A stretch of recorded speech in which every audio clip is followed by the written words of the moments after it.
नमस्ते।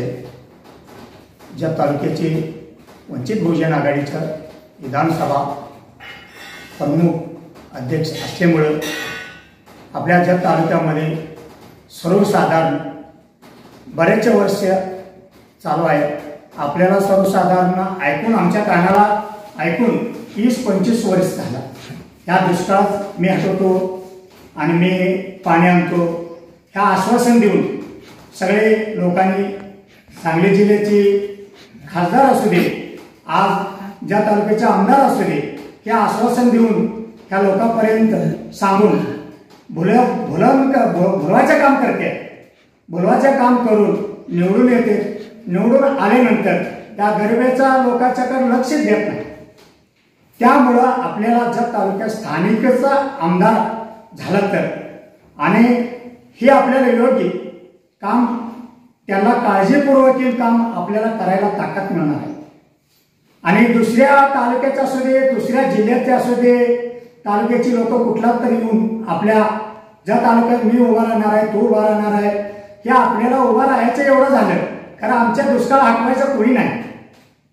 त्यामुळं आपण काँग्रेस पक्ष आलं, राष्ट्रवादी झालं, बीजेपी झाली, आपल्याला एवढंच होऊन पण की कोणी कुठल्याही पक्षाने आपल्याला काम केलं नाही। आपला ज्या तालुका मोठा आहे त्या दुष्काळ कोणाच्या कुठल्याही पक्षाने हटवलं नाही।